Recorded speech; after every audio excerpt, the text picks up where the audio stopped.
lá, Guilherme, vamos lá. Então, vamos lá. Então, vamos começar assim pelo caso mais simples, né, que é o caso mais próximo de nós, que é o caso do SO3, que é o caso do grupo euclidiano, da física galileana, da física newtoniana. Rapidamente, só para a gente repassar aí a ideia dos campos, né? Então, nós vamos adotar, entendeu? O campo está ligado à representação do grupo de isometria. E o grupo de isometria está ligado a transformações, né, de coordenadas, transformações no espaço-tempo, que deixam a métrica invariante. Então, nós estamos no espaço tridimensional, no espaço sem incluir o tempo. A descrição não é relativista, precisamos procurar só a isometria espacial. Então, vamos dizer, nós vamos adotar o chamado ponto de vista das transformações passivas. Ponto de vista passivo. O que significa o ponto de vista passivo? Significa que nós vamos fazer transformações entre observadores. Não vamos mexer no sistema físico. É como se eu tivesse um sistema de coordenadas aqui. Vamos dizer, se eu tenho um observador O aqui, e tenho aqui, sei lá, um outro observador Olinho. Então, tenho esse Olinho. E aí, claro, eu tenho um certo sistema que pode ser descrito por um vetor. Então, nós vamos olhar esse vetor do ponto de vista desse observador ou esse vetor visto nesse sistema aqui. Então, vamos fazer as transformações. Então, as transformações de coordenadas seriam, por exemplo, o vetor posição, né? Tem um vetor posição aqui. Então, eu vou descrever as minhas coordenadas x desse sistema, ou vou descrever as coordenadas desse mesmo ponto. O ponto é P, o ponto é o mesmo, não vou mudar o ponto, é a mesma coordenada vista por outro sistema de referência. Então, vamos dizer, as nossas transformações vão ser do tipo, as coordenadas vistas nesse sistema aqui, do mesmo ponto, vão se relacionar com as coordenadas desse mesmo ponto aqui, visto por esse observador, dessa forma. Então, como se eu fosse fazer uma rotação do sistema de eixos. Então, não vou nem deslocar a origem. Estou dizendo que eu vou, por exemplo, pegar esse sistema de eixo agora, esse meu observador, esse meu sistema de eixo aqui, é esse aqui. É como a minha perspectiva assim. É como se isso aqui fosse, não dá nem pouco ali, né? Esse aqui é o meu sistema com a linha, como se eu tivesse feito uma rotação desses eixos aqui. Então, esse aqui é o meu sistema com a linha. Esse aqui é o meu sistema. Então, eu vou referir o meu vetor aos dois sistemas de coordenadas separadamente. Claro que a transformação é uma transformação linear, sem termos homogêneo. A origem de um é a origem do outro. Então, isso aqui vai ser uma transformação geral. Então, esse R aqui é uma transformação geral de SO3. São rotações dos eixos coordenados no espaço tridimensional. Então, essa é a nossa... Isso é como as coordenadas, né, se transformam. Vamos colocar da seguinte maneira. Essa matriz aqui, então, é uma matriz unitária. É uma matriz ortogonal. O inverso dela é o determinante, o inverso dela é o transposto. Vamos colocar a coisa assim. O que significa, então, um campo escalar? Então, o campo escalar, para nós, né, o campo é aquele que não vai perceber a rotação dos eixos. É um campo que independe de direção, um campo que independe. Nesse sentido, então, o campo escalar, ele, vamos dizer assim, visto pelo sistema. Então, esse aqui é o campo referido ao sistema linha. Então, todo o sistema novo, então mudei meu campo e mudei minhas coordenadas. Se o campo é escalar, o valor dele não muda. O campo é o mesmo, visto pelos dois observadores. Então, isso aqui é o que caracteriza um campo escalar do ponto de vista dessas transformações. Se eu tenho a temperatura, a função temperatura, e se eu rodo o meu sistema de eixos, é claro que num ponto onde eu estou calculando a temperatura, a descrição das coordenadas desse ponto é diferente, de acordo com os dois sistemas de eixo. Mas o valor da temperatura é o mesmo. Então, é claro que a função do meu campo muda, a forma funcional muda, mas de tal maneira que o valor total, esse aqui é o campo novo, visto no novo sistema de coordenadas, ele tem o mesmo valor que o campo antigo, visto no sistema de coordenadas Isso é o que caracteriza uma grandeza escalar, uma grandeza que não tem noção de direção e sentido. O campo vetorial ele vai seguir o mesmo padrão das coordenadas. O que significa ali um campo vetorial? Quando eu faço uma rotação no sistema de eixos, ele vai seguir exatamente o mesmo padrão das coordenadas. Então, ele é um campo que vai ter essa propriedade de transformações. O campo novo, visto com as novas coordenadas, ele vai ser a matriz de transformação, a matriz que faz a rotação do sistema de eixos, vai estar atuando no campo antigo, visto no sistema O. Então, quer dizer, o campo visto no sistema O' e o campo visto no sistema O, eles diferem por essa matriz aqui. E aqui, o campo escalar visto no sistema O não muda de valor. Então, isso é o que caracteriza o campo vetorial. Claro que nós podemos multiplicar vetores, né? A gente pode multiplicar vetores. Eu posso pegar um vetor A e um vetor B e formar o produto. Vamos pegar o produto chamado tensorial. Vamos pegar um vetor A e um vetor B e fazer o que a gente chama de produto vetorial. Multiplicar todas as componentes de um pelas componentes do outro. Todas as componentes de um cara vão ser multiplicadas pela componente do outro. Então, isso aqui é o que a gente chama de produto tensorial. Claro que o produto escalar pode estar aí dentro. Mas vamos ver o produto tensorial em geral, o que é. Qual é nosso critério de definição do produto tensorial? Em geral, a gente define o seguinte. Esses vetores aqui são vetores coluna, né? Então, é como se eu tivesse o vetor, vamos dizer assim, A1, A2, A3. O meu campo B também é um vetor. Vetor B1, B2, B3. Está colocando assim, em forma de vetor coluna, a matriz de transformação atuando em um vetor coluna. Então, a gente vai definir esse produto da seguinte maneira. A gente pega esse vetor aqui, e vai definir o produto escalar colocando definindo dessa maneira, esse objeto aqui, esse AI, J, ele é definido, né? Da forma seguinte.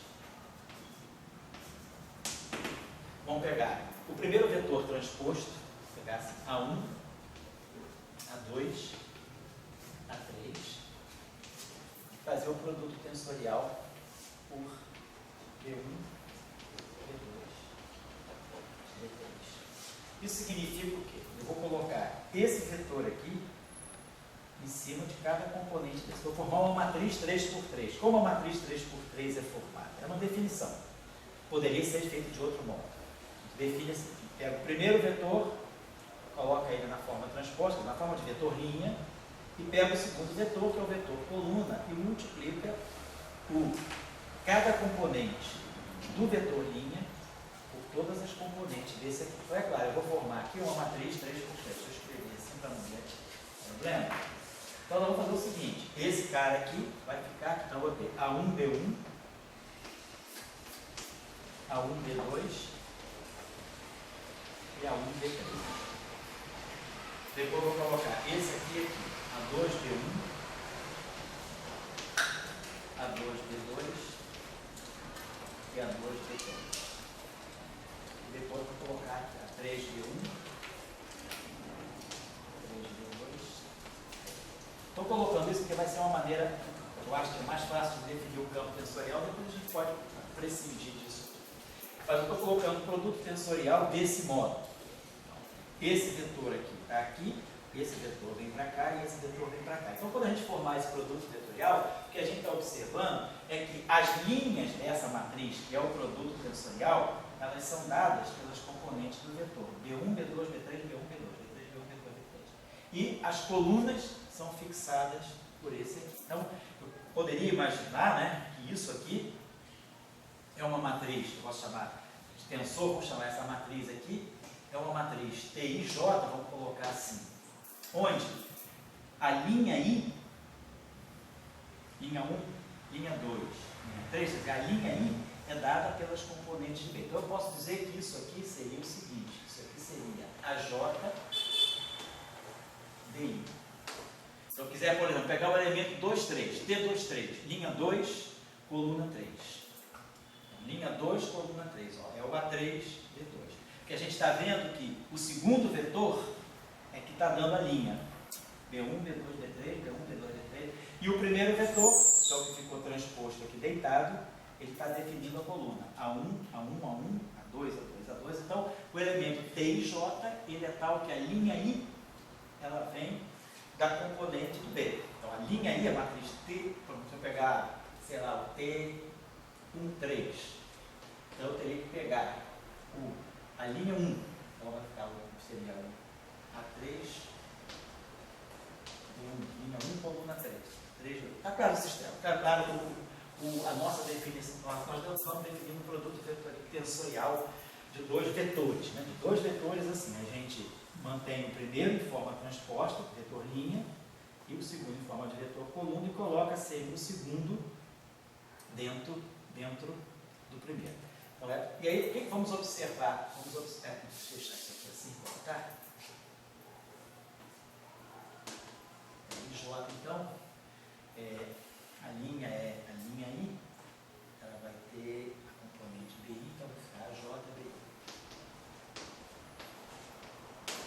Ó, a coluna é dada pelo A e a linha é dada pelo B. Beleza, tá. Vamos fazer o seguinte, essa matriz aqui é uma matriz genérica. Então, toda matriz pode ser decomposta numa parte simétrica e numa parte antissimétrica. Vamos fazer primeiro a decomposição dessa matriz para a gente ver o que está acontecendo dentro desse produto tensorial. Então, vamos pegar a nossa matriz T e J. Toda matriz T, ela pode ser escrita como a soma de uma matriz simétrica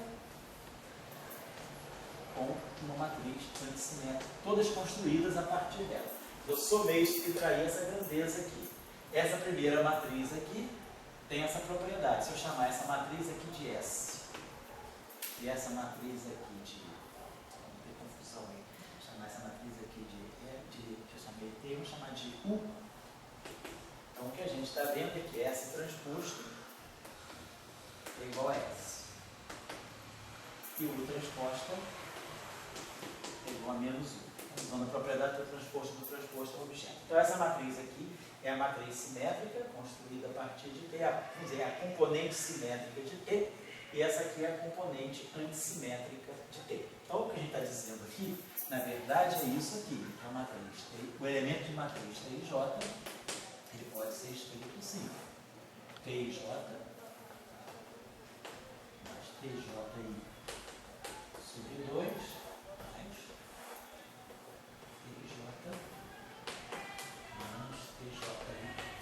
eu somei e subtraí essa quantidade aqui. Esse objeto aqui é a matriz simétrica, e esse objeto pode ser que é S e J, vou colocar assim. E isso aqui é o U e J. Então, U e J é menos U, J é A. Então, eu decompus minha matriz, a parte simétrica na parte antissimétrica. Se a gente for observar bem, então tá legal, vamos botar assim. Agora, toda matriz simétrica, 3 por 3, ela pode ser decomposta da seguinte maneira. Eu posso pegar uma matriz simétrica, então essa matriz aqui é simétrica, 3 por 3 é simétrica. Eu posso decompô-la em uma matriz também simétrica, 3 por 3, mais 1/3. Vamos ver o que significa isso. A matriz identidade vezes o traço de S. O que significa isso aqui? Se eu pegar, por exemplo, o traço dessa matriz aqui, vamos tirar um traço dessa equação. O que significa pegar o traço? É S e I. Então isso aqui vai ficar S til e I, mais 1/3 de delta e I, vezes o traço de S. Delta e I é delta 1, 1 mais delta 2, 2, mais delta 3, 3. Então isso aqui faz 3, 3 por 3 mais 1. Então isso aqui vale 1. Então isso aqui é o traço de S. E isso aqui também é um traço de S.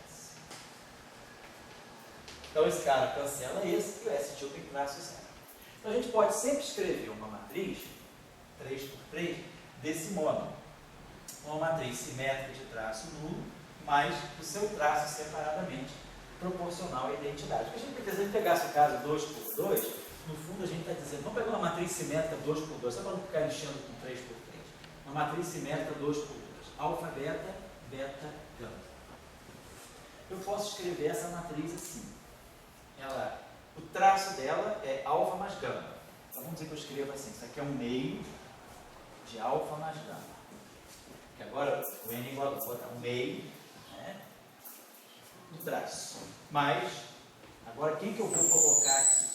Se isso aqui é alfa e isso aqui é alfa sobre 2, aqui vai ficar alfa sobre 2. Se isso aqui é beta, aqui eu tenho gama sobre 2, então eu vou botar aqui beta menos gama sobre 2.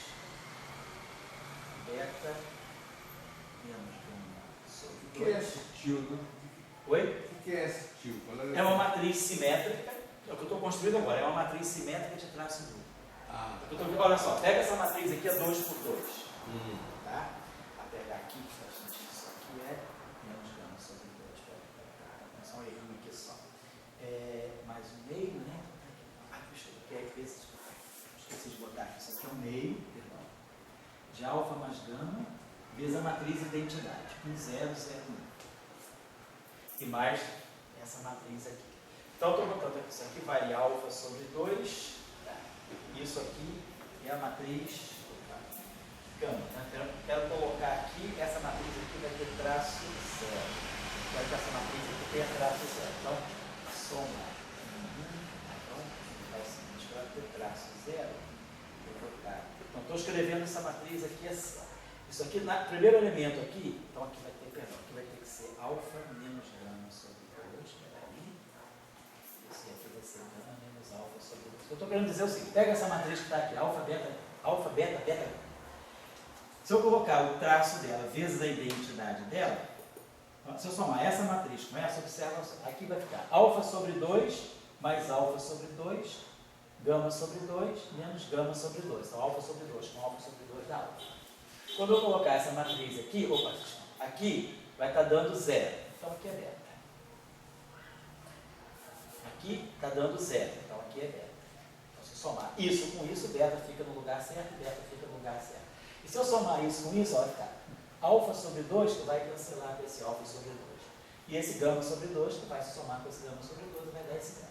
Então, eu estou dizendo o seguinte, essa matriz 2 por 2, ela pode ser escrita como sendo um meio do traço dela vezes a identidade, mais uma matriz simétrica de traço 0. Somando isso com isso dá 0. Então, toda matriz simétrica, n por n, isso vale para n dimensões. Se eu pegar uma matriz qualquer, n por n simétrica, eu posso sempre decompor essa matriz numa parte simétrica com traço 0, quer dizer, é uma matriz simétrica de traço 0. E jogar toda a informação do traço aqui, 1 sobre n, matriz identidade, traço de S. Então, a gente pode sempre fazer isso, decompor essa matriz desse modo. Foi o que eu fiz aqui. Eu só ilustrei como é que fica no caso 2 por 2, para ele ter um exemplo bem explícito, simples e explícito. Então vamos pagar isso aqui. Então o que eu estou dizendo é o seguinte, depois que a gente decompõe a matriz genérica numa matriz simétrica e numa matriz antissimétrica, eu ainda posso decompor a parte simétrica dela mais ainda, numa parte simétrica de traço 0, mais o traço. Vou pagar isso aqui, vamos colocar essa informação aqui. Então nós estamos dizendo que essa matriz TIJ, isso é geral, estou dizendo que essa matriz aqui, necessariamente, isso aqui agora vamos reconectar com isso. Por isso eu estou pegando agora, o meu problema agora é separar. Pega-se uma matriz qualquer, vamos dizer, n por n. Decompõe-se uma matriz n por n, numa n por n simétrica, mais uma n por n antissimétrica. E essa parte n por n simétrica, eu posso escrever como sendo uma n por n simétrica de traço nulo, mais 1 sobre n vezes o traço de S, vezes a matriz identidade, mais uma matriz antissimétrica.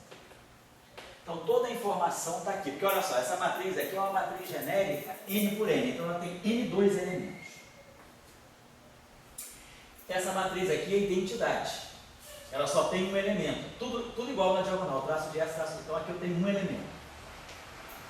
Essa matriz aqui é antissimétrica. Toda matriz antissimétrica n por n tem n menos 1 sobre 2 elementos independentes. E essa matriz aqui é uma matriz simétrica. Então ela teria n mais 1 sobre 2 elementos independentes.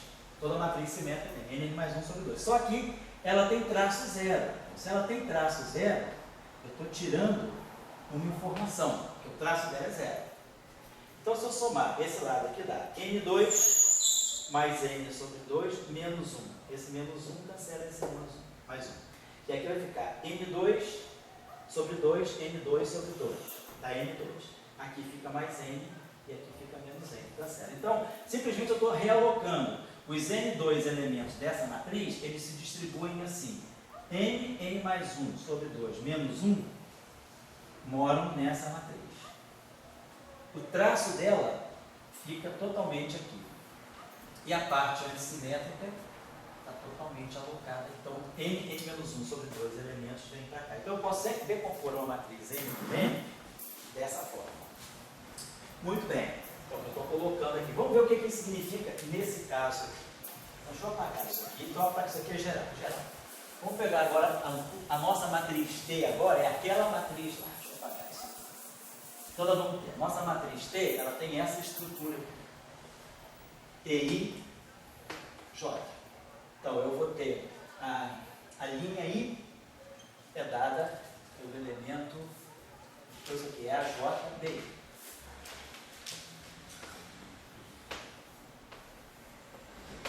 Né? A JB. A iésima linha vem do vetor B e a Jésima coluna vem do vetor A. Vamos decompor então, como a gente falou. Vamos pegar essa matriz TJ, vamos escrever parte simétrica. TJ mais TJI. Vai ficar AJDI mais AI BJ sobre 2. Depois, mais 1/3 do traço. O que é o traço? O traço é a soma dos elementos da diagonal. Quando eu fizer diagonal, eu vou fazer I igual a J. Vai ficar II. E vou somar. A1, B1. A1, B1 mais A2, B2 mais A3, B3. Então, o traço está aqui. O traço vai ser AI, BI, vezes a matriz identidade. Vamos chamar aqui isso capa. Vezes a identidade, que é o de J. E mais agora a parte antissimétrica. Deixa eu apagar isso aqui. Então, a parte antissimétrica é TJ menos TJI sobre 2. Então, vai ficar mais AI, AJ, BI, menos AI, BJ sobre 2. Que é a parte antissimétrica. É o TJ menos TJI sobre 2. Certo? Oi. Mas aí você não fez decomposição ainda. Como assim? O AJBI mais a IBJ com o traço. O traço está separado aqui. Essa aqui tem traço zero, né? Desculpa, você está falando. Essa ainda não tem traço isso, zero. Essa não tem traço zero. Isso. Então a gente está pegando isso aqui, essa matriz. Isso, tá certo. Eu só peguei isso. Vou contar o seguinte: boa colocação. Deixa eu apagar. Para ela ter traço zero, claro que eu tenho que subtrair dela o traço. Deixa eu apagar isso aqui. Perfeito, tá certinho. Eu separei o traço dela aqui. Então, deixa eu só consertar esse primeiro termo. Perfeito. Isso aqui é vou botar aqui a J, I, BJ sobre 2. Então, essa matriz aqui teria o traço, tenho que subtrair dela aqui o traço dela, menos, né, vou colocar assim, a capa, BK. Então, menos a J, não é menos a capa. Vou apagar isso tudo aqui, tá? Deixa eu ampliar isso aqui. Vamos colocar então isso aqui. Então tá, estou pegando a parte simétrica e separando a parte simétrica da parte simétrica de traço. Então vamos pegar aqui a parte simétrica, vamos colocar assim. A J, I, BJ sobre 2. E aqui vamos colocar menos 1/3 do traço de capa, BK, assim, delta e J. Então, isso aqui é a minha matriz. Aí agora eu vou somar isso aqui, mais 1/3. E a capa, BK, delta e J. E aqui a parte em cima.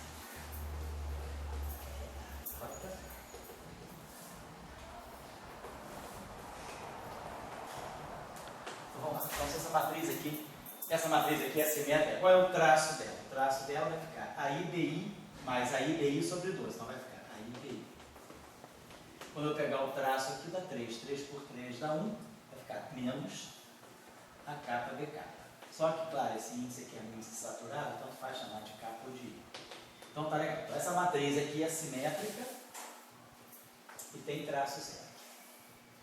Aqui dá só o traço e aqui é esse aqui. Vamos ver o que é isso que está aqui. Ó. Isso que está aqui é o produto escalar, do vetor A pelo vetor B. Isso aqui é o vetor A escalar B.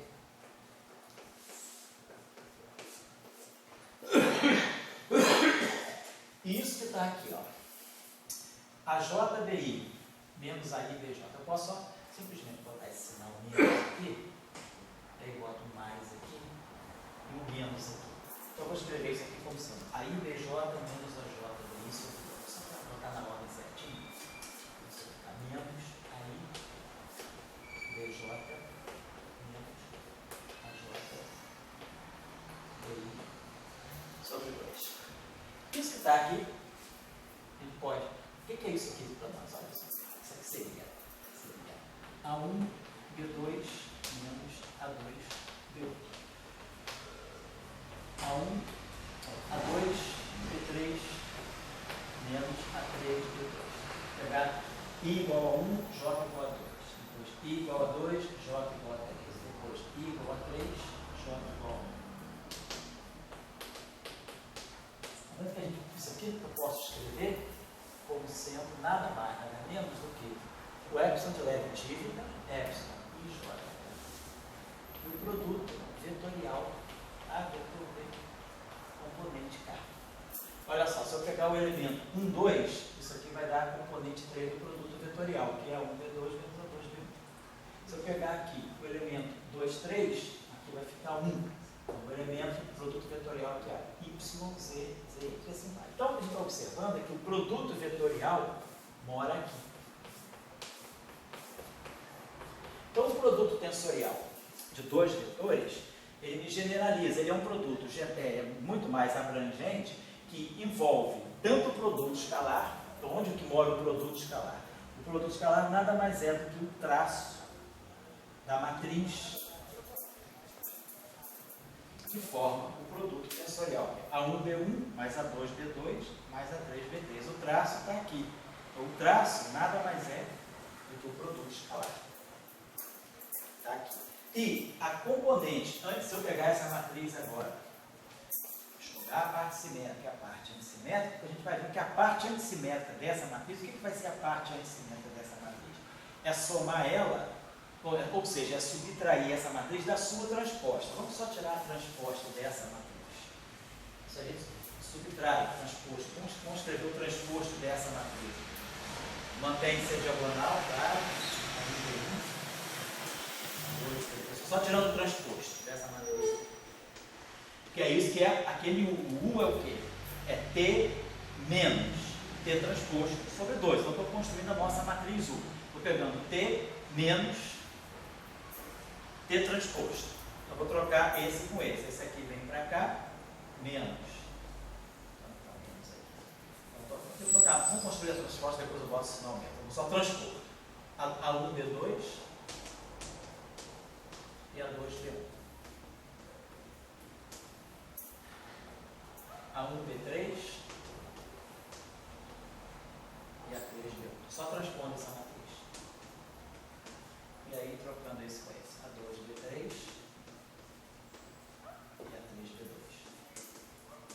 Então, peguei a matriz T e peguei a matriz T transposta. Agora eu vou subtrair T de T transposto. Ué, Oi? tem alguma coisa especial no produto tensorial ser a transposta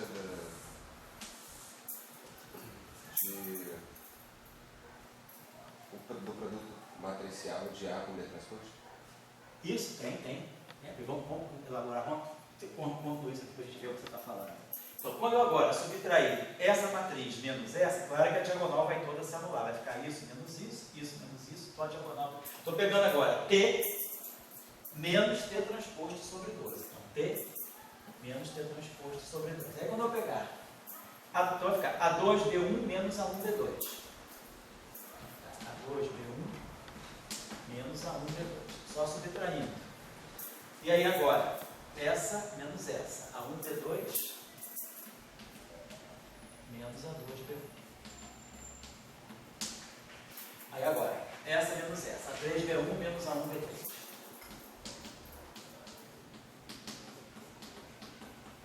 E aqui, claro, o oposto. A1B3 menos A3B1. E é o que falta aqui, que é o A3B2 menos A2B3.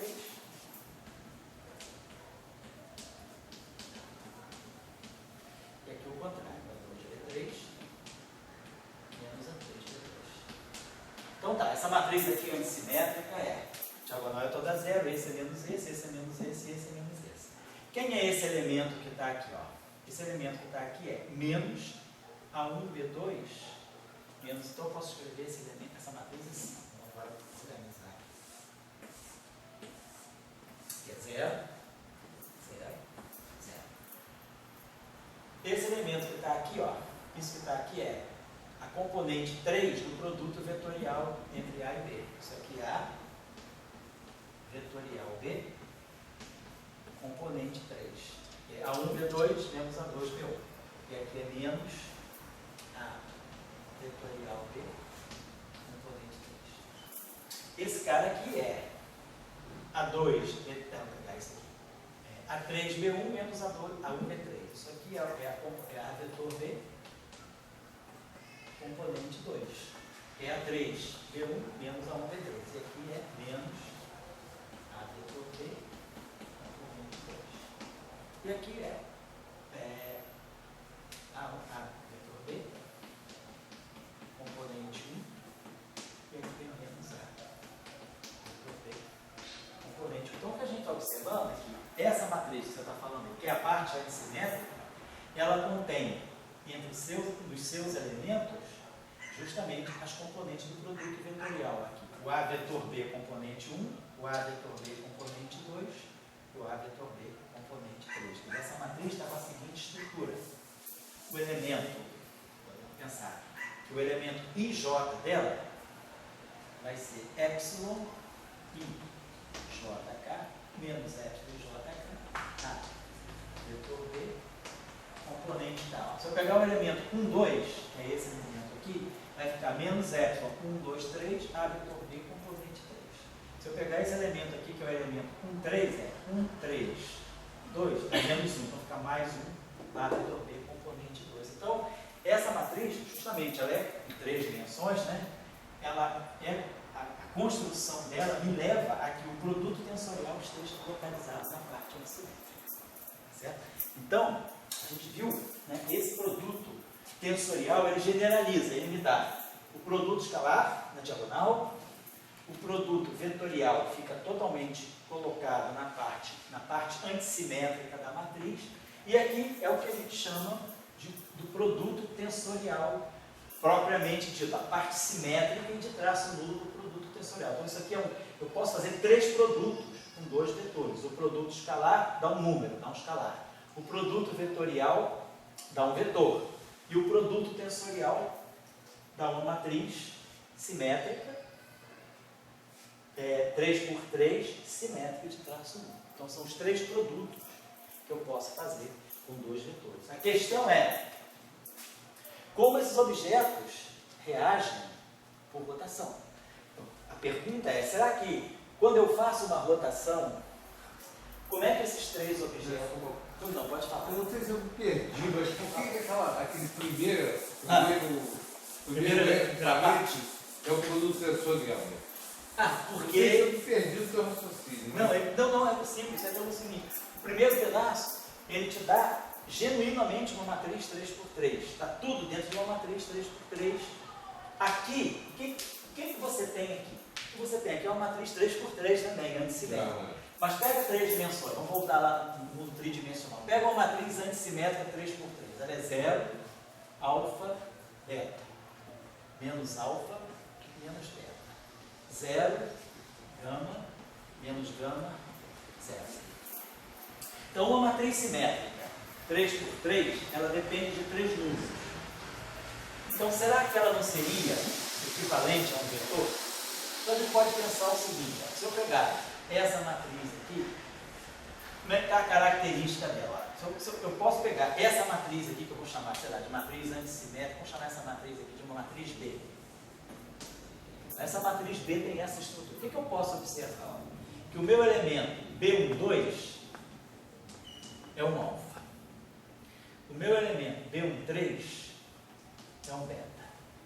E o meu elemento B23 é um gama. Claro que o B21 é menos alfa, o B31 é menos beta e o B32 é menos gama. Estou pegando os elementos independentes, alfa, beta e gama. Então eu posso observar o seguinte, que eu posso fazer a seguinte associação. O elemento B e J dela vai ser epsilon I JK e aqui um vetor VK. Quem são as componentes desse vetor V? A componente 1 dele, esse cara aqui é a componente, vamos dizer, a componente 3 dele vai ser o alfa. Esse meu vetor vai ter essa estrutura aqui, vou colocar assim, alfa. Então, porque esse elemento aqui é o elemento 1, 2. 1, 2, o B12 é alfa. Então, quando eu colocar aqui 1, 2, aqui só pode ser 3. Então, a componente 3 deveria ser o alfa. Esse objeto aqui é o elemento 1, 3. 1, 3. 1, 3. Aqui só pode ser 2, mas isso aqui dá menos 1. Então, eu vou colocar aqui o menos beta. E esse elemento aqui é o 2, 3. 2, 3. 2, 3 aqui só pode ser 1. Então, V1 é o gama. Então, a gente está vendo o seguinte, que uma matriz antissimétrica, 3 por 3, é equivalente a um vetor. Onde? Um vetor cuja componente x é esse elemento, cuja componente y é menos esse elemento, e cuja componente z é esse elemento. Então, toda matriz 3 por 3 antissimétrica, ela pode ser transformada num vetor, através dessa relação aqui, que era uma matriz, virou um vetor. E esse vetor congrega todos os elementos independentes da matriz. Então, você não perdeu nenhuma informação ao passar do vetor para a matriz. Isso é o que a gente chama de uma relação de dualidade. Você não perdeu a equivalência. Esse objeto é equivalente a esse. Eu posso tratar uma matriz 3 por 3 antissimétrica como se fosse um vetor, usando essa relação aqui. Qual é o nome? De certa forma, então, esse tipo de construção pode ser generalizado para outras dimensões? Pode. Então, Só um instantinho só. Quando você vai para uma dimensão a mais, vamos pegar uma dimensão a menos, vamos para 2 dimensões. Vamos falar que você está no mundo de 2 dimensões espaciais, não 3 por 3, mais 2 por 2. Quando você vai para o mundo 2 por 2, o produto vetorial de 2, que estou no mundo bidimensional, o meu produto vetorial, vamos dizer assim, de U por V, ele você vai ter que fazer um produto antissimétrico. Então, isso aqui só vai ter uma componente, o 1V2 menos o 2V1. Então, o produto vetorial, em 2 dimensões, ele não é um vetor, ele é um escalar. Então, na verdade, o pseudo-escalar, vamos dizer, é um escalar. Ele não é um vetor.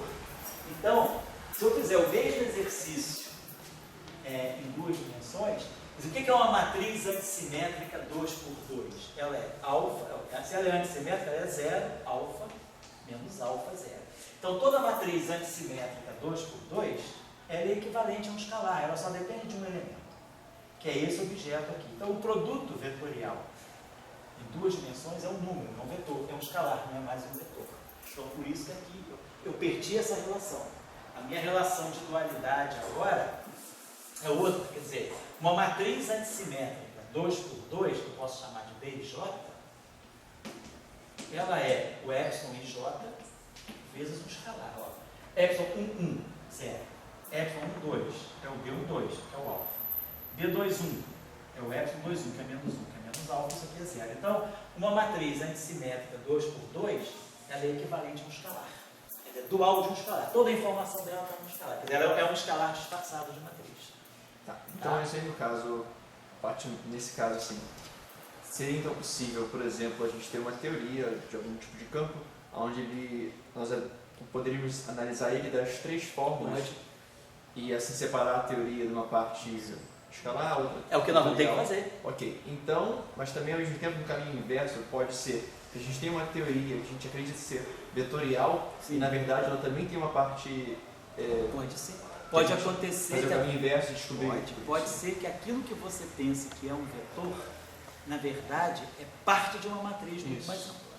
É parte de uma matriz, por exemplo, que às vezes é o que acontece na prática. Quando você descobre uma partícula, quando você descobriu, por exemplo, o próton e o nêutron, você ainda não sabia que o próton e o nêutron, eles eram dois membros de um octete das interações fortes, onde aparece os sigmas, outras partículas. Então, muitas vezes você, quando pega, vamos dizer assim, o que você está falando aqui é de uma representação, você pode pegar uma parte da representação e dizer, eu tenho um vetor, mas será que o vetor, ele é um vetor sozinho, isolado, ou esse vetor pode ser pensado como uma parte de um tensor, como está acontecendo aqui? O que nós estamos observando?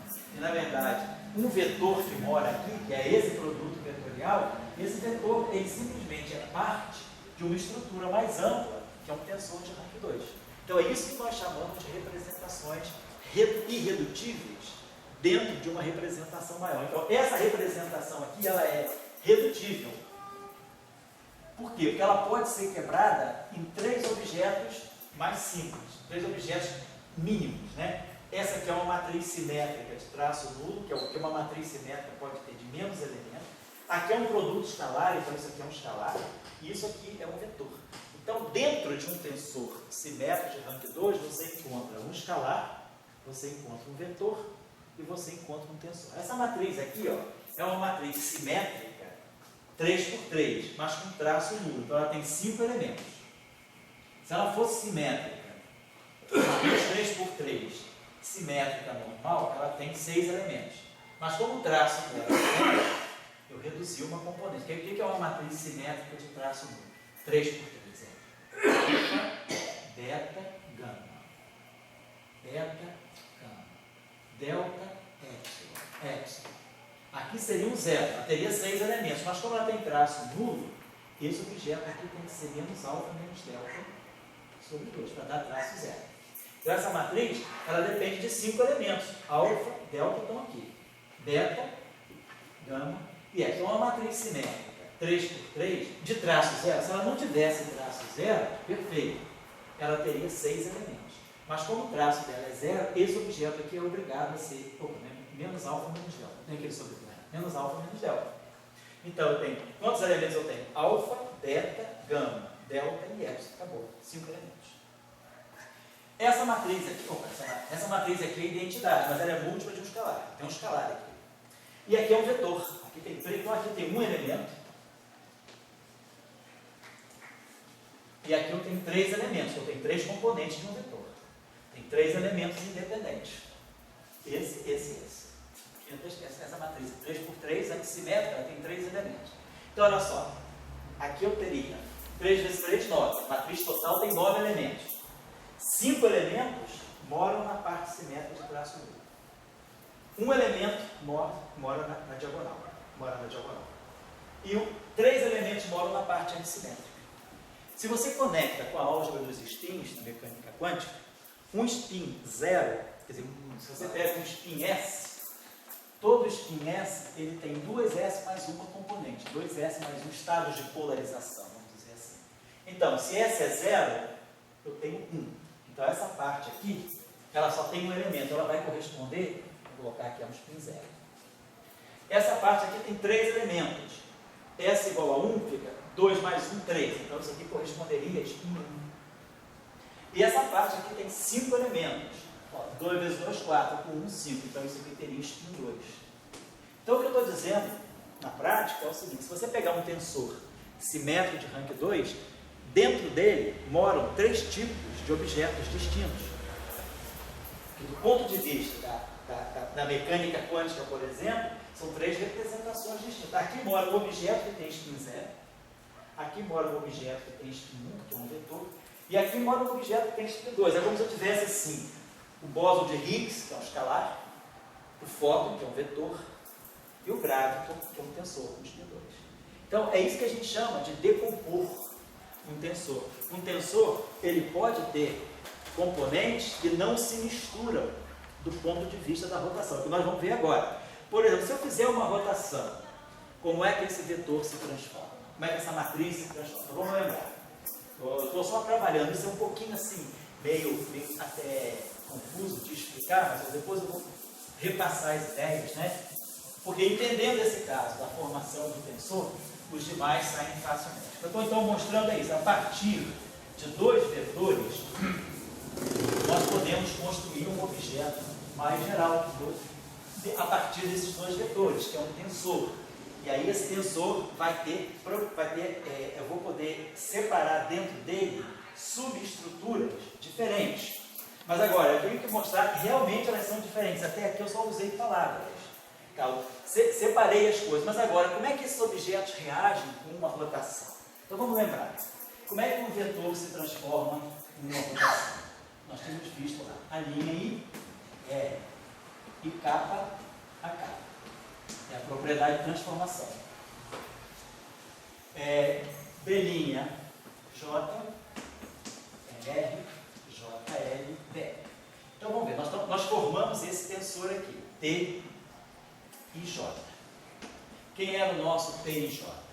Era o AJ, B.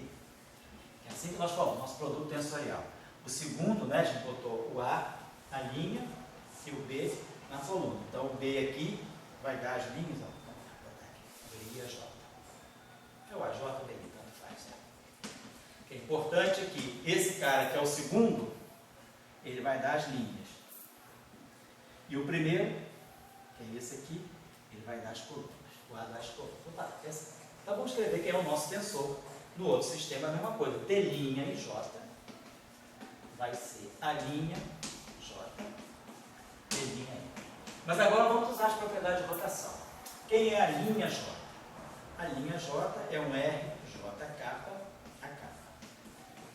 Quem é o B' é um R e L, BL. Então vamos reagrupar isso da seguinte maneira. R, J, capa, a capa BL, R, L. Vou botar o contrário, vou botar o R aqui na frente. Que lá começa com o si. Então, RL aqui, PKBR, e aqui botar o RJ. Agora, quem é o AKBR? Segundo a nossa notação aqui, esse cara é o segundo índice e esse cara aqui é o primeiro índice. Então, essa nossa matriz aqui é a matriz TL, o elemento de matriz TLK, né? O elemento de linha é esse aqui, o elemento de coluna é esse aqui. Então, o elemento de linha é o B, o elemento de coluna. Então, vou escrever isso aqui da seguinte maneira, isso aqui deu R, em termos matriciais, ó, isso aqui é R, T, R transposto, componente IJ. Se eu pegar esse objeto aqui, vai ficar, ó, R, L, T, L, capa, R transposto, capa, J. Mas que o R transposto, capa, J é o RJ capa. Fica tudo casando direitinho. Então, a transformação desse tensor, se eu olhar esse tensor como uma matriz, a transformação de rotação dele sobre isometria é isso aqui. Ele se transforma desse modo. Certo? Então, essa é a lei de transformação dele. Muito bem. Se eu pegar o traço desse tensor, traço de T' é igual ao traço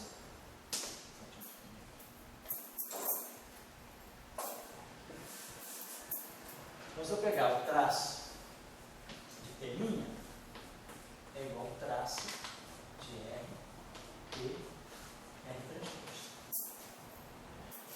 O traço satisfaz a propriedade cíclica. Eu posso trazer esse R transposto para cá. Só que R transposto é identidade, que essa matriz é ortogonal. Então, o traço de T' é igual ao traço de T. Então, quando eu faço uma rotação no espaço, o traço dessa matriz, ele fica invariante de rotação. Por quê? Porque, na verdade, eu sei que o traço é o produto escalar. E o produto escalar não muda quando eu faço uma rotação. Então, esse objeto aqui, ele não sofre propriedade. Esse objeto aqui, ele não se mistura com ninguém. O traço vai no próprio traço, ele não mexe com ninguém. Se eu pego agora, essa matriz aqui é genérica, ela pode ser decomposta numa parte simétrica e numa parte antissimétrica. Se eu pegar uma matriz simétrica e fizer uma rotação nela, imagina que eu pego uma matriz S, qualquer. Tá? Então, a nossa matriz S, toda matriz se transforma sob rotação desse modo que está aqui. Ó. R, S, R transposto. Essa é a propriedade de rotação.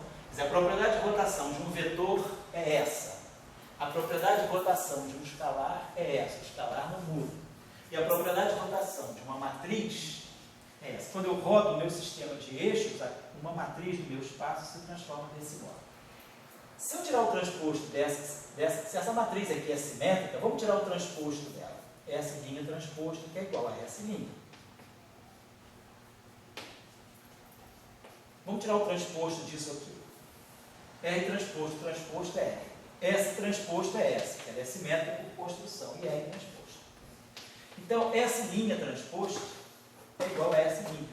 Então, quando eu pego uma matriz simétrica e faço uma rotação, ela continua simétrica. Ela não percebe a antissimetria, ela não se mistura com ninguém. Então, esse pedaço aqui é uma matriz simétrica de traço nulo. Se uma matriz é simétrica, a sua transformada de rotação é simétrica. O traço da matriz não muda. Se essa matriz aqui tem traço zero, depois da rotação, o traço dela continua sendo zero. Porque o traço de qualquer matriz não muda por rotação. Isso aqui vale para qualquer matriz. Então, quando eu tiro o traço dessa equação, eu tiro que o traço da matriz transformada é igual ao traço da matriz original. Então, o traço de uma matriz é uma propriedade invariante de rotação. Se eu pegar qualquer matriz do 3×3 e somar o traço dela, ao fazer uma rotação qualquer nessa matriz, o traço dela em valor não muda. Os elementos da diagonal mudam, mas o traço total não muda. Então, essa matriz aqui é simétrica de traço zero. Então, o transformado de uma matriz simétrica é simétrico. O traço não muda. Então, depois da rotação, essa matriz aqui, que é a nossa matriz S, ela vai continuar sendo simétrica e tendo traço zero. Essa matriz aqui, isso aqui é um escalar, ele vai continuar sendo igual a ele mesmo. E essa matriz aqui é uma matriz antissimétrica. Se eu pegar uma matriz antissimétrica e fizer uma rotação, estamos chamando a minha matriz antissimétrica de U. Transformada de qualquer matriz é sempre essa. Rotação, matriz, rotação transposta. Se essa matriz aqui é antissimétrica, vamos tirar o traço dela, vamos tirar o transposto dela. Então, o linha transposto é igual a menos U. Não vou ainda dizer isso. Vou pegar só o transposto dela. O transposto dela vai ser o transposto disso aqui. R transposto. O transposto é R. O transposto é menos U. E aqui vai ficar R transposto. Só que isso aqui é justamente menos U. Então, se a minha matriz é antissimétrica, o transformado de rotação dela também é antissimétrico. Se U era antissimétrico, o linha continua antissimétrico. Então, essa matriz aqui, se ela é antissimétrica, ela vai continuar antissimétrica. Ela não vai poder se misturar com mais nada. Ela não pode virar simétrica depois da transformação. Então, o que eu estou dizendo é o seguinte: quando nós construímos esse tensor T, e nós o decompusemos dessa forma, um tensor simétrico de traço nulo, mais 1/3 do traço de T, vezes a identidade, mais a matriz antissimétrica. Quando eu faço uma rotação nisso aqui, eu vou ter T', R, T, R transposto.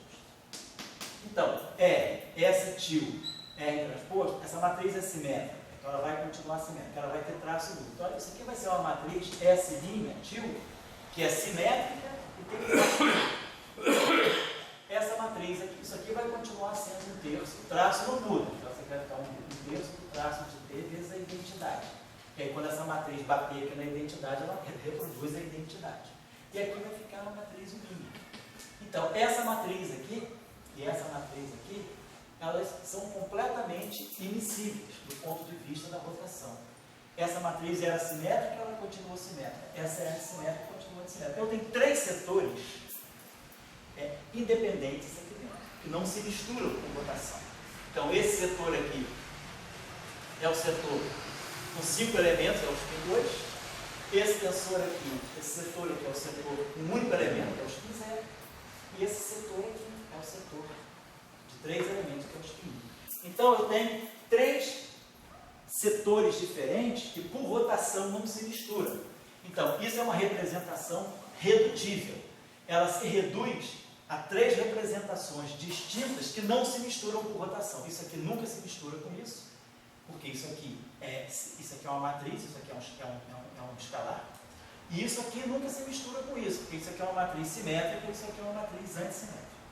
Então eu tenho 3 subestruturas dentro de uma única estrutura. Então é isso que me dá o conceito de tensor redutível e tensor irredutível. Tensor redutível é aquele que contém dentro de si subestruturas que podem ser separadas e que não se misturam por rotação. A rotação, você faz isso num sistema de coordenadas, aí você faz qualquer transformação de coordenadas, essa mesma divisão permanece. Uma coisa não se mistura com a outra quando você muda de referencial. Então é isso que a gente chama de representações irredutíveis. São aquelas que podem ser encontradas separadamente dentro de um objeto e que por rotação elas entre si não se misturam, elas se transformam separadamente. Então é isso que a gente chama de representação redutível e irredutível. Tá? Então quando a gente fala na mecânica quântica dos spins, eu tenho uma partícula, está com um spin 2, momento angular 2, ou momento angular 1, ou com um spin meio.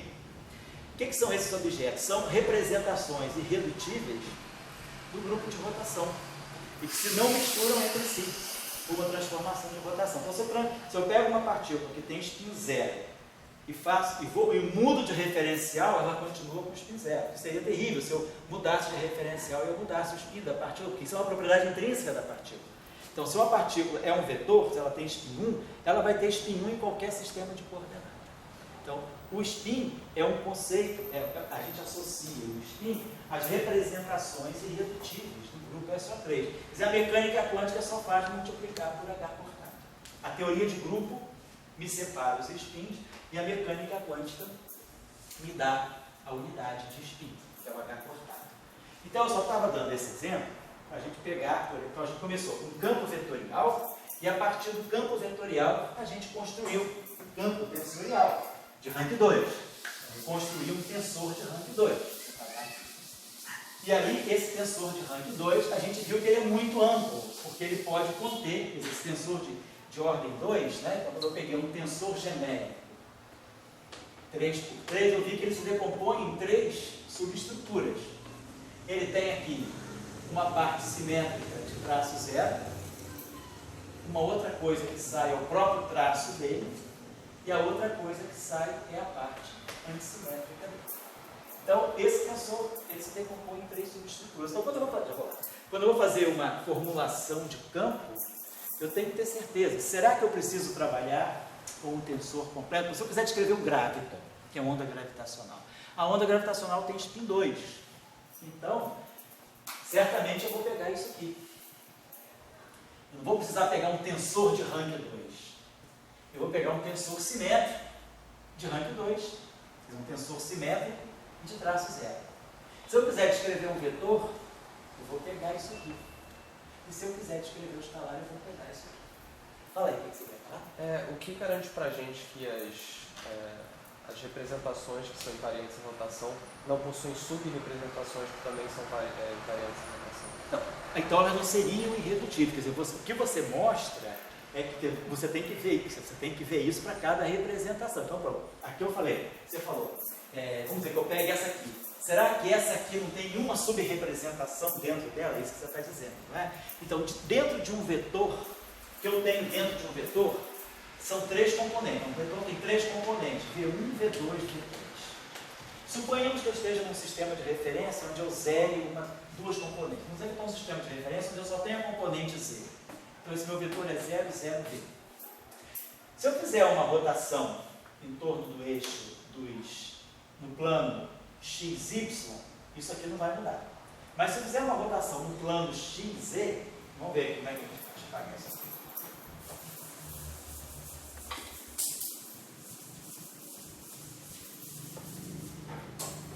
Quando a gente faz uma rotação em torno do eixo dos eixos, quer dizer, as rotações são assim, né? Quando eu faço uma rotação no plano XY, rotação é rotação em torno do eixo dos eixos, vamos colocar assim. Se eu fizer uma rotação de um ângulo θ em torno do eixo dos eixos, claro que eu não vou mexer no eixo dos eixos, eu vou mexer só nas componentes x e y. Uma rotação em torno do eixo dos eixos, ela vai ter essa estrutura, cosseno de θ, seno de θ, zero.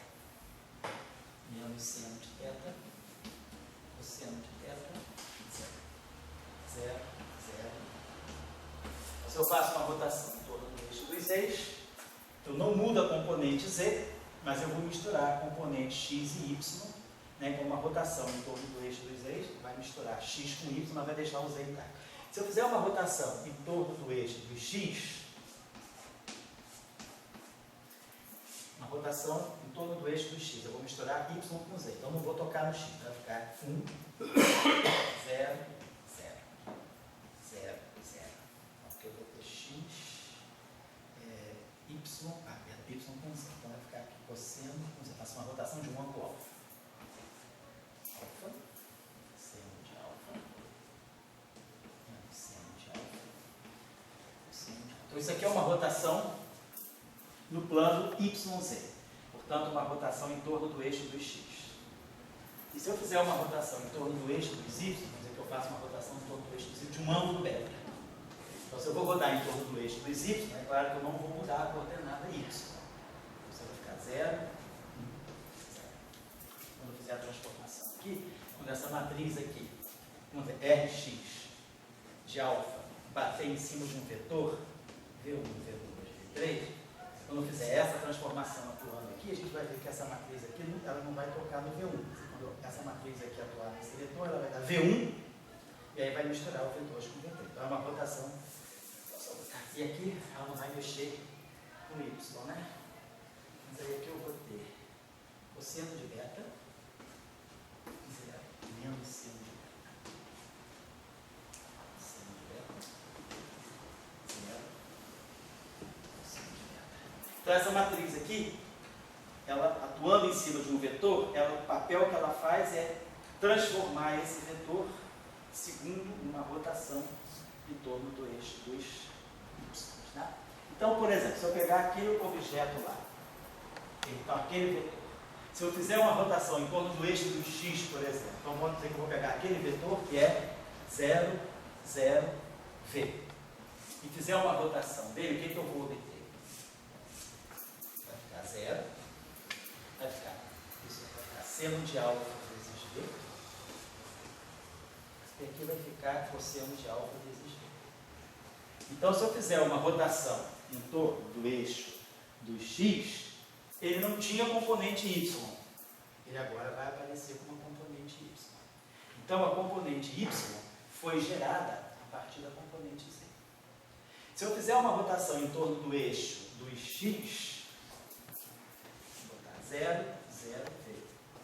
Então, isso aqui vai dar para nós no final do dia 0, vai ficar menos seno de beta vezes v. Isso aqui vai continuar sendo 0, e aí aqui vai ficar cosseno de beta vezes v.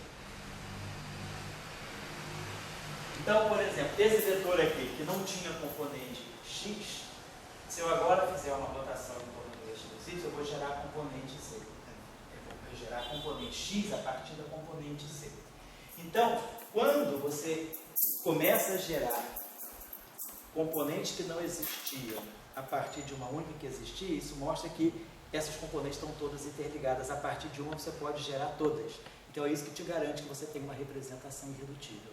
Na linguagem da teoria de grupos, isso se diz: uma representação é dita irredutível se nessa representação todo vetor é cíclico. O que significa isso? Que a partir de uma única componente de um vetor, se você aplicar as diferentes transformações, você vai gerar todas as demais componentes. Então você garante que isso é uma representação irredutível. Porque não seria irredutível se você encontrasse transformações que mantivessem a forma desse vetor. Claro, se você fizer uma rotação em torno do eixo dos eixos, que é essa aqui, você vai misturar 0 com 0. Então, se você fizer uma rotação em torno do eixo dos eixos em cima desse vetor, ele vai nele mesmo.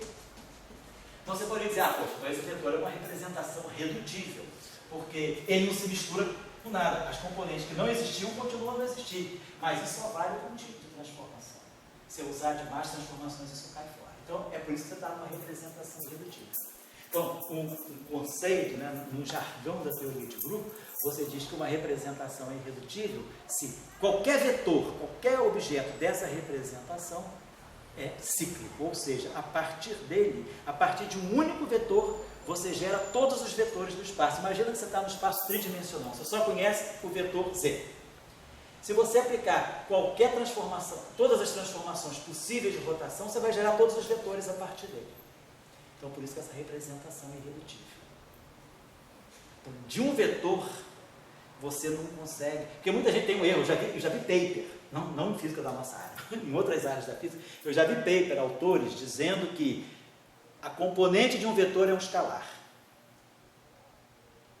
Ou seja, meu vetor tem 3 componentes. Então, um vetor é um conjunto de 3 escalares. Com toda a licença da palavra, caralho, impossível. Como é que um vetor é o conjunto de 3 escalares? Escalar é uma coisa que não se mistura. Justamente o conceito de vetor é uma componente misturar com outra, por rotação, uma coisa... Onde é que estava isso? Um paper. Brasileiro. Não, estranho, não, pensa que o brasileiro já sabe isso. Um paper americano. Mas às vezes é porque o cara não tá, o cara pensa que, vou pegar um vetor 00V. Esse vetor só tem uma componente. Beleza, isso é um escalar, claro. É isso. Ele tem uma componente naquele sistema de eixo. Mas se você faz uma rotação, aparece componente que não existia. Então ele não é um escalar. O escalar é alguma coisa que é sempre ele. Qualquer rotação que você faz, você não altera ele. Então a componente de um vetor não é um escalar, é um número. Mas não é um escalar. Escalar é alguma coisa que não se transforma por rotação. A componente de um vetor muda. Componente C dele mudou, passou a ser cosseno de alfa V. E a componente que nem existia passou a existir. Então isso garante que isso tem um vetor. O vetor é alguma coisa que pode ser gerada por transformações a partir de um vetor muito simples. Se eu pegar esse vetor 1, 0, 0 e aplicar todas as rotações possíveis do espaço, eu vou gerar qualquer vetor x, y, z. Então você gera qualquer vetor a partir desse, por rotações. Então aquele vetor não pode ser um escalar, 1, 0, 0 não é um escalar. Se ele fosse um escalar, ele não se misturava com ninguém, ele gerava ele mesmo a vida inteira. No caso, qualquer vetor com norma 1, você está dizendo? Qualquer vetor com norma 1, ele vai gerar vetores com norma 1, porque a norma se preserva. A norma do vetor se preserva, como o traço das matrizes também se preserva. Se você pegar uma matriz e transformar, nós já vimos, como é que eu transformo uma matriz por rotação? Então a matriz se transforma por rotação, matriz, rotação, transporte. Então, o traço não muda, por causa da propriedade cíclica do traço e o fato dessa matriz ser ortogonal. Então, de uma matriz, o traço não muda. Então, o traço de uma matriz seria mais ou menos o equivalente ao módulo de um vetor. E quando eu transformo um vetor, ele se transforma assim. Então, o módulo dele é que não muda. Por quê? Porque o que é o módulo do vetor? O módulo do vetor ao quadrado é o vetor transposto vezes o vetor. É botar o vetor linha e o vetor coluna e multiplicar um pelo outro. Então, quando nós fazemos uma rotação, quer dizer, o módulo de V' ao quadrado é V' transposto V'. Mas V' é RV. Então isso aqui vai ficar V transposto, R transposto. RV. Então isso aqui é 1. Então fica V transposto V. Então o módulo de V' é o módulo de V. Então de um vetor, quando eu faço uma rotação, eu não mudo o módulo. E uma matriz, quando eu faço uma rotação, eu não mudo o traço. Então o traço é uma representação irredutível, porque ele é alguma coisa que está dentro da matriz que não muda. Se a matriz é simétrica, ela não perde a simetria. Agora, uma matriz genérica, você tem sempre que decompor ela numa parte simétrica e numa parte assimétrica, para poder isolar as partes que não se misturam por rotação. Então, você vai fazer uma física, em geral, você faz na física, você espera que quando você tem um objeto, em física, a gente espera que o objeto tenha um spin bem definido. Então, a parte simétrica tem um spin, a parte simétrica tem outro spin. Você não espera descrever uma partícula que tenha spin indefinido. Né? É uma coisa que eu falo, uma partícula não tem carga elétrica indefinida. A carga dela é mais 1 menos 1, é 0, não importa. Uma partícula não tem uma massa indefinida. Qual é a massa do elétron? Ela tem uma probabilidade de ter massa tanto, probabilidade de ter massa... Não, a massa é essa, acabou-se. Então, a massa não depende. O estado de spin, sim, eu tenho uma possibilidade de encontrar o elétron com spin up ou com spin down. Mas o valor do spin não muda, é sempre meio de H cortado. Então, eu preciso então, por isso que eu gosto de associar campos que vão descrever partículas a representações irredutíveis, porque eu preciso ter o spin bem definido. Se eu disser, pega-se uma matriz de rank 2, pega uma matriz genérica, ela está descrevendo que spin? Ela não tem um spin bem definido, ela tem dentro dela 3 possibilidades de spin. Então, se eu quiser descrever um gráfico, eu tenho que pegar essa parte. Se eu quiser descrever, por exemplo, um fóton ou um objeto vetorial, eu escolho essa. E se eu quiser descrever um escalar, eu pego isso. Mas eu tenho que ter um spin bem definido e, portanto, eu preciso ter uma representação irredutível. Tá certo? Esse aqui é o conceito. Eu acho que isso aqui é importante. O resto é calmo. Bota, faz derivada, isso aí eu acho que isso que vocês precisam entender bem. Porque isso às vezes não está claro no livro. Essa discussão conceitual, né, de por que decompor o campo e como decompor o campo, vou deixar como tarefa para casa. Como eu já falei, vocês que estão vindo pela primeira vez, nos meus cursos eu não dou lista de exercícios. Cara, eu sugiro. E aí faz quem quiser, tá? Não precisa me entregar. Aliás, o Henrique, a gente conseguiu um monitor para o curso aqui. Vai ser o Yuri, que fica lá na sala do Gustavo. Que fica na primeira mesa. Então o Yuri vai trabalhar com vocês, com monitoria. Então, qualquer dúvida pode tirar com ele. Como você fazer com o Gustavo? Se não souber, vem falar comigo. Se eu não souber, falar com Deus. Invoca isso, Dirac, invoca Salan, tira dúvida, né? Mas aí a gente sempre se vira. E aí eu vou deixar, quando eu tiver que viajar, sim, às vezes eu preciso, uma sexta-feira estar fora, para não ficar, ou eu dou aula de reposição, ou então eu peço o Yuri para vir e fazer alguma parte da matéria que ele domine bem. Tá? Pode fazer exercícios, tá? Ou se vocês tiverem dúvida também das tarefas que eu vou deixando, pode procurar por ele ou por mim, não tem problema, é só marcar uma horinha, chega mais cedo para a aula, no dia que vier aqui. Vou deixar as seguintes tarefinhas aí para vocês exercitarem um pouco isso. Por exemplo, nós vimos que então, o nosso vetor, nós vimos que o escalar tem uma componente que não se mistura com rotação. Então, do ponto de vista do SO3, ele descreveria o que a gente chama de spin zero. Estou esquecendo o H cortado, que eu estou falando de física clássica. Então, esse spin é um spin entre aspas. Na verdade, é um número que caracteriza uma representação do grupo SO3. Mas o spin na mecânica quântica vai ser multiplicar isso por H cortado. Não falamos ainda dos spinores. Aí eu posso ter um vetor. Então, um vetor tem 3 componentes independentes e a transformada de um vetor é sempre um vetor. Então, ele é uma representação irredutível. Quando eu faço uma rotação em cima de um vetor, eu só posso ganhar no final do dia um vetor. Então, ele é uma representação irredutível. Aí, agora, se eu pegar um tensor simétrico, chamar de S tipo, esse tensor aqui, manter a nossa notação, ele é um tensor simétrico de traço zero. Ele tem 5 elementos. Simétrico de traço zero em 3 dimensões. Então, ele é um spin 2. Se eu pegar agora um tensor genérico, T e J, então a gente pode escrever assim, simbolicamente desse modo. Ele vai ser a soma direta de 3 componentes independentes. Spin 2, spin 1, spin 0. Esse aqui é a parte simétrica, traço zero. Esse aqui é a matriz antissimétrica e esse aqui é o traço. Por que sombra direta? Sombra direta porque são 3 espaços que não se comunicam. Que gera o espaço todo. Que gera o espaço todo. 3. Exatamente. Isso mesmo. Agora, suponhamos que eu pegue um tensor assim, W, I, J, que eu vou dizer que esse tensor tem a seguinte propriedade. Então, claro, um tensor assim tem quantas componentes? 3 vezes 3, 9 vezes 3, 27. Em princípio, ele tem 27 componentes. Mas ele pode ter propriedades de simetria. Por exemplo, suponhamos que esse tensor tenha a seguinte propriedade. Ele seja simétrico sobre a troca dos 2 primeiros índices. WJK é igual a WJIK. Normalmente, quando a gente tem essa propriedade, quando a gente tem simetria, a gente usa colocar os 2 índices entre parênteses. Isso significa que esse tensor Tem 3 índices, mas ele é simétrico na troca desses dois. Essa é a convenção. Parênteses significa simetria. Então, claro, W12K é igual a W21K. W13K é igual a W3K31K. W11K é igual a W1K. Então, se ele é simétrico, quer dizer, esse par de índices aqui é simétrico. Ele pode ter 6 configurações. Porque isso aqui funciona como se fosse uma matriz simétrica, 3 por 3, então ela tem 6 elementos, 6 vezes 3, 18. Então, se esse tensor aqui é genérico, ele tem 27 componentes.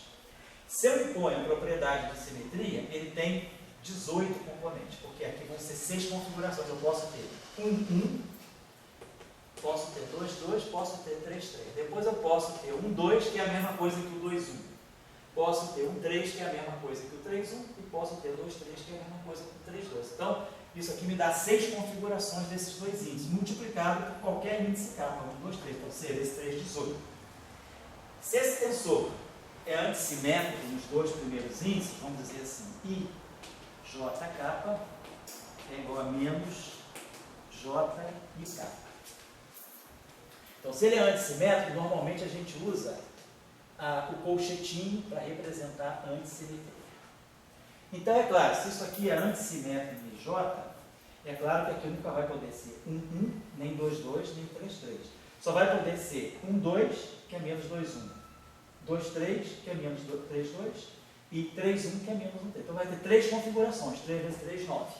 Então, aqui tem 9 configurações, aqui tem 18, no final do dia dá 27. 3 vezes 3 vezes 9, 27. Então, as 27 componentes poderiam estar distribuídas assim. 18 aqui e 9 aqui. Então, o que eu vou pedir para vocês fazerem como tarefa,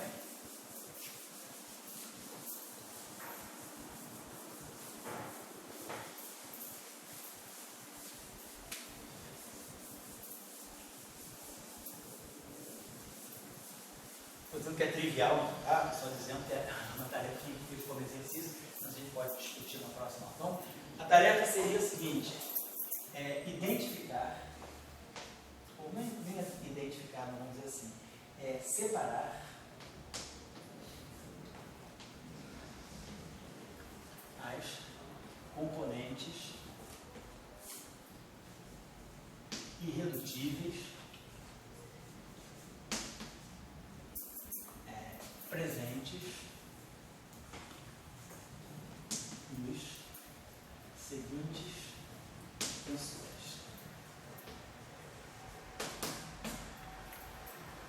Por exemplo, um tensor desse tipo, como eu expliquei para vocês, WIJ, simétrico de J com capa livre.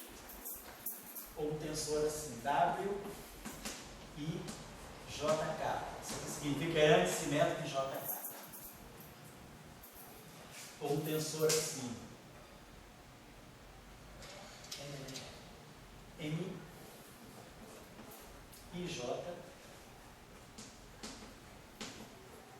KL. São tensores de 4 índices. Então, em princípio, eu teria 3 vezes 3, 9, vezes 3, 27, vezes 3, 80. Teria 81 componentes.